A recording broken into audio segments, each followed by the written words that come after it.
Okay, AP Physics C, rotational momentum. Let's take a look here. Let's get rolling. Oh shoot, let me move this back a little bit so that okay.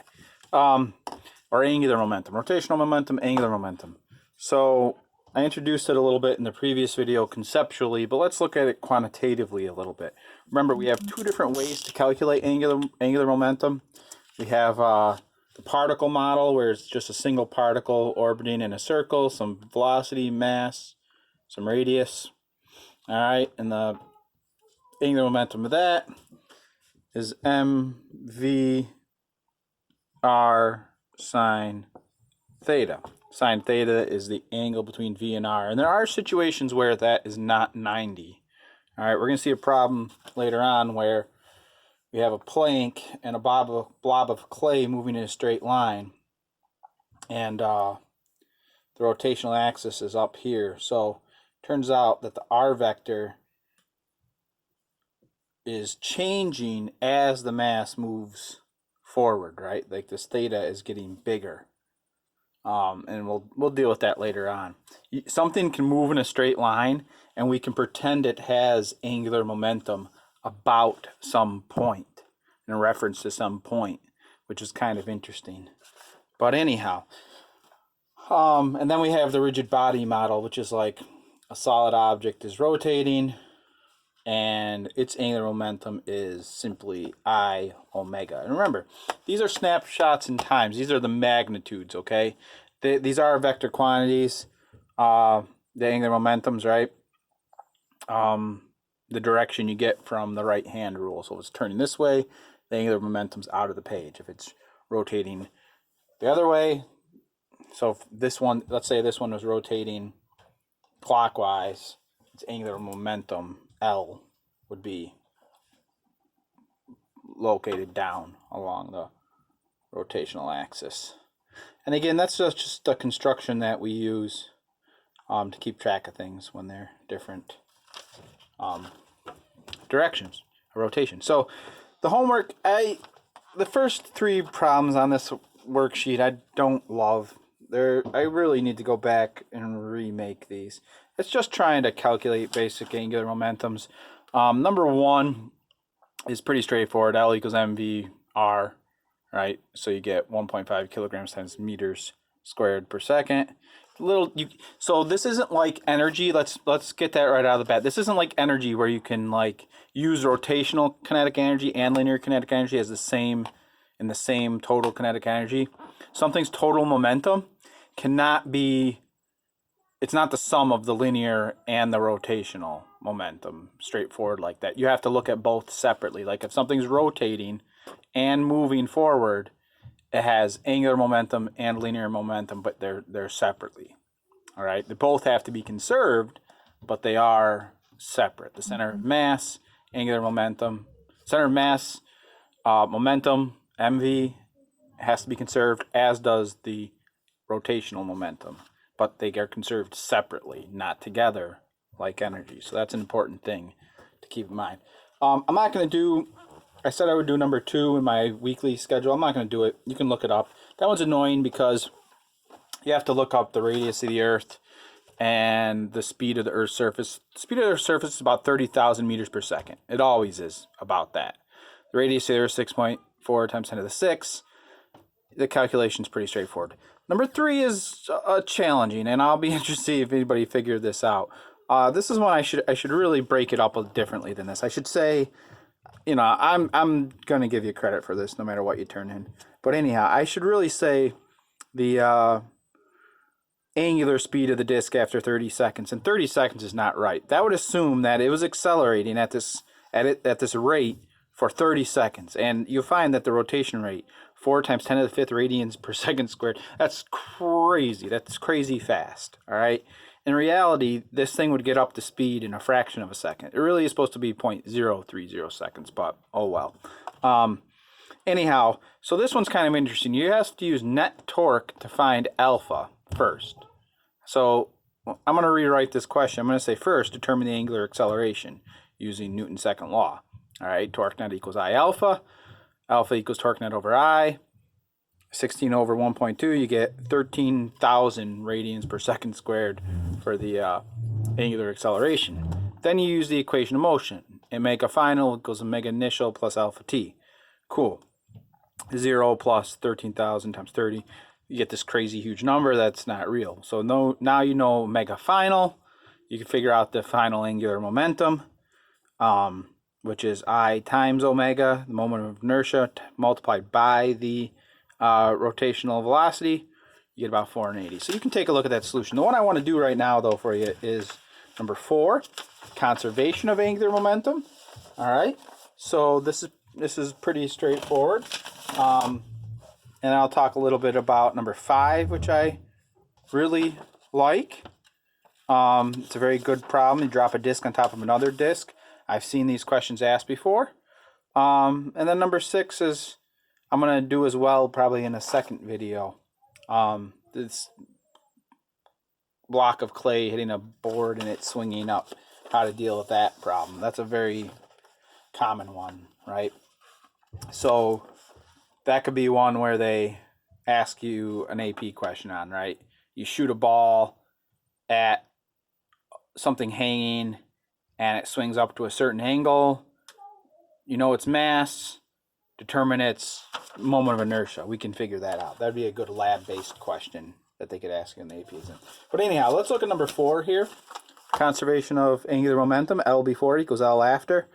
Angular momentum before any collisions.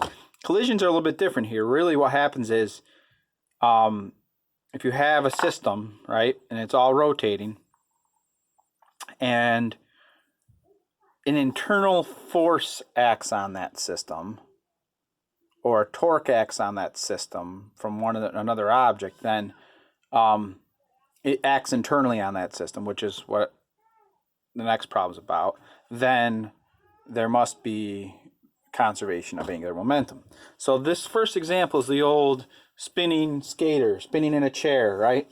If we were at school, I would put somebody in my chair and spin them. And we'd hold the medicine ball, right? So, you know, we'd let me draw a picture of this. We'd put somebody in a chair, right? I don't know who, probably Jack Fallon, maybe, I don't know. Probably be a fight over who wants to do it. This is a weird legs here. All right. So here we go. They would start with the weights in the medicine ball inside, hold close to their body. We'd give them a spin, right?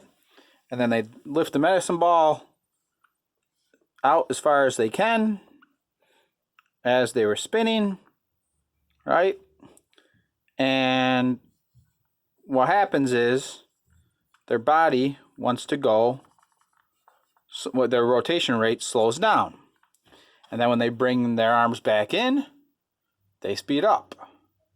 And it's really cool. They can move, they can do it a couple times depending on the platform. I also have that one you can stand on. It's like a blue platform. It's got a bearing in it. You can stand on it and do it. That gets a little dangerous, but it's fun. You've seen this with figure skating, right? They end their routine, right? They start twirling with their arms wide. I wish you could make a video of me, right now spinning. You start it with their arms wide out and they're spinning in the circles, and then they get faster and faster and faster. They bring their arms in. Then in fact, they actually put their arms above their heads and they get spinning wicked fast. And then when they want to stop, they just like fling out their hands and legs and they stop really fast. All right. That's conservation of angular momentum, believe it or not. Their speed, the angular velocity changes, right? So L equals I omega. This is the version we use most of the time, to be honest with you. Their rotation rate is slow, but then as they make their moment of inertia smaller, the rotation rate goes up. And you're making your moment of inertia smaller because you're bringing the mass inwards. Remember, moment of inertia is typically like, it's like mr squared, right? So if you make the radius of the mass smaller, the moment of inertia goes down, and because radius is squared, it goes down as a quadratic. It goes down with the square of the radius. So if you cut that radius in half of the ball in the chair, if you cut this in half, you actually quadruple your angular velocity. So that's why the effect is so dramatic when you move your arms in and out, and you speed up and slow down.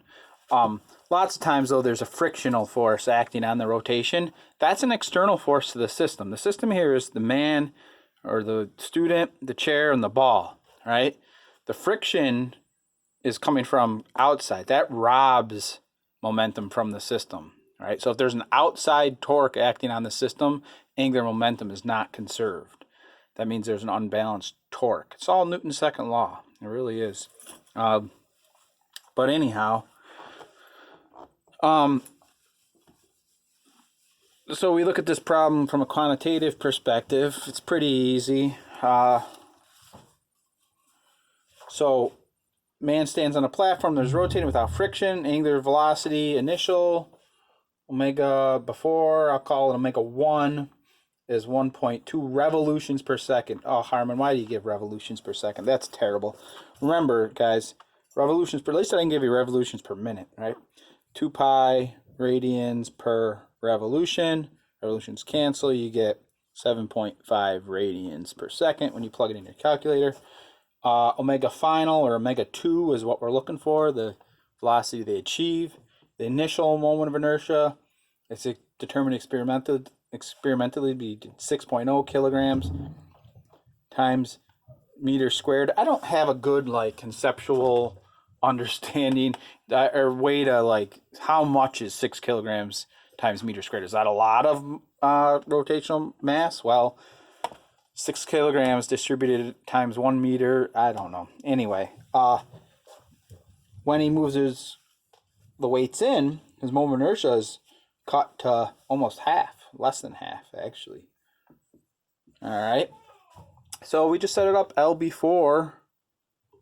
And again, it's not a collision in this case. It's a redistribution of the mass, right? The next problem, number 5, is more analogous to a collision, where we drop a disc on top of another disc and they stick together. L before the collision equals L after. I guess I'm using 1 and 2, so really this is like L1, and L must equal the angular momentum at L2. So anyhow, the L1 omega 1 must equal L2 omega 2. So, I1 omega 1 must equal I2 omega 2. Then we just start plugging and chugging. I listed the variables with units over here, so I'm not going to put them in here. 6m 7.5 must equal 2.9 times omega 2, right? Cold, so my hands are shaking here. Anyways, divide both sides by 2.9, divide by 2.9. Omega 2 is about 16 radians per second when you plug everything in. All right, pretty straightforward calculation.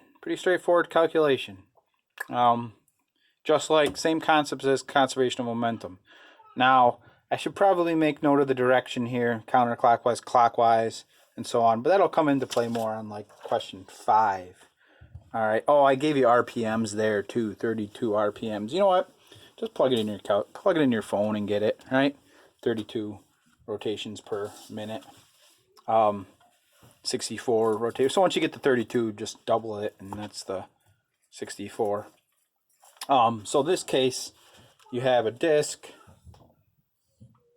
spinning about its axis. It's a bigger 20 centimeter disc. Then you have a lighter one hanging out above it. All right. Same direction, rotating the same direction. So determine the final angular speed of the system. Well, let's call this disc 1, disc 2. So L1 plus L2. This is all before the collision, before the stick together. So they're spinning, and I drop the top one down on the bottom one. Right? It must equal L1 plus L2 after the collision. But keep in mind, when we set this up, I1 omega 1 plus I2 omega 2, their velocities, because they stick together, the angular velocities must end up being the same, right? Once they stick together. It's not going to instantly match, but they're going to they're going to stick together and then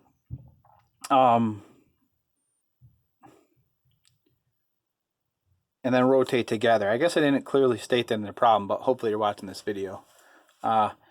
So this ends up being I1 omega plus I2 omega. I just make it the same omega because they must be the same. And in fact, I'd probably actually just group them together. I1 plus I2. This is kind of like in linear momentum, this is when you throw something, it sticks to the other one and they slide away together. I drop this disc on top of this one and they rotate together. They're both rotating in the same direction initially, so I'm just going to call them both positive angular velocities. I know this, I know this, I know this, I know this. I have to calculate these i's. So it's a little bit more work, right? I of a solid disk, 1/2 mr squared.